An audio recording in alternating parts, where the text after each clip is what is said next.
Hello, this is Hajagari Putty, and this is Physics 2212 Lab 1 Charge Tape.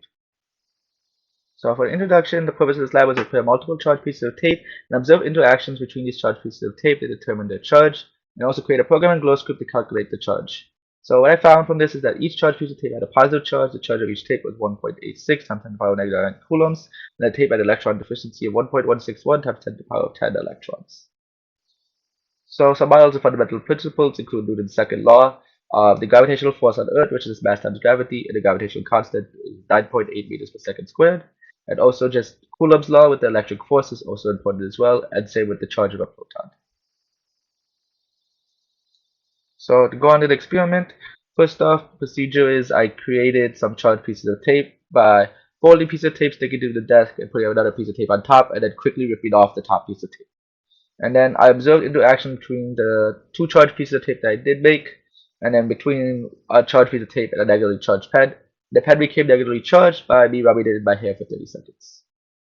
So what I found from this is that the two charged pieces of tape repelled each other and moved away, which suggested they have the same charge because like charges repel, which is something that Coulomb's law also tells us. And then I also found that the piece of tape moved closer to the negatively charged pen, and because unlike charges attract, as Coulomb's law states, I can conclude that the tapes are positively charged. Then going on to the second part, I measured the length and width of a charged piece of tape, and I determined the mass based off that and what the number instructor gave me. And then I balanced the charged piece of tape on two books roughly the same height to make sure they were slack. I took a second piece of tape and kept moving it closer until I noticed the first piece of tape was floating, and then I measured the distance between the two pieces of tape. So what I found from that was that the width of the tape was 0.02 meters, the length was 0.22 meters, the mass of the tape was 0.22 times 10 to the power negative 3 kilograms, the distance between the tapes was 0.0038 meters. And now I'm going to go and find the charge of the piece of tape based off this information.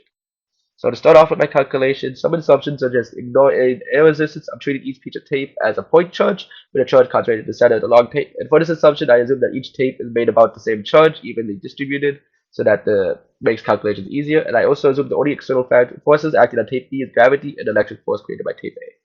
So the system to focus on so far for me, my calculations will be that tape B, which is the tape that was put across the books. And its surroundings are just going to be tape A, which is the other tape, and also just the Earth in general, which exerts gravitational force. An initial position to assume is that tape B started at rest. This is important because tape B ended at rest as well, which means its change in momentum is 0 newtons per second.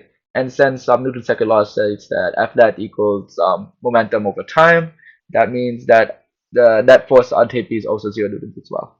So next I draw a free body diagram, and from here you can see just the two forces are just F tape A on tape B and Fg. And when you solve the equation for F net, you find that F tape A on tape B is negative Fg, which means that F tape A on tape B has the same magnitude as Fg but in the opposite direction. And we can find Fg just by using mass times gravity, and by doing that we get 2.15 times 10 to the power of negative 3 newtons, which is the gravitational force, and that also would be then the force for electric force of tape A on tape B. Then to find the charge, I made a glow script program, and charge wasn't too hard to find this one because in Coulomb's law we assume Q1 and Q2 are the same because we assume that both pieces of tape are the same. So you just have to solve for Q squared and then find the square root of that from Coulomb's law, and you assume the electric force is equal to the gravitational force because both the electric force and gravitational force have the same magnitude as explained before. And here's just a force diagram drawn by me in glow script, except that you have the gravitational force vector hides the electric force from tape B and tape A. And then after we plug in the values of gravitational force and that stuff, to find the charge, we get the charge to be approximately 1.86 times 10 to the power of negative 9 coulombs for the tape. And to find electron deficiency, all we have to do is divide that charge by the proton charge, and we get that 1.161 times 10 to the power of 10, and that's just how many more protons there are than electrons, so that's the electron deficiency. So to conclude from this experiment, I was able to determine the charge of a piece of charged tape through determining the separation distance between it and another charged piece of tape. And the results most likely have some error, as I didn't weigh the piece of tape, instead trusted the number given to me by the instructor. Another source of error is also the separation distance was an eyeball and not an exact measure, and so that lack of exactness could easily lead to some deviation from the actual value. And our discussion is if electrons had positive charges and protons had negative charges, nothing would really change in the interactions because charges would still be flipped. That would mean that opposite charges still attract each other and same charges repel. If two negatives became two positives, they'd still repel each other. And then the reason why it's important to handle charged tapes as little as possible These charge tapes have positive charge, so they have electron deficiency. It is something comes in contact with it. Other objects could transfer electrons to it, reducing the charge of the charge tape. And with that, I am done with my lab report. Thank you, and hope you have a good day.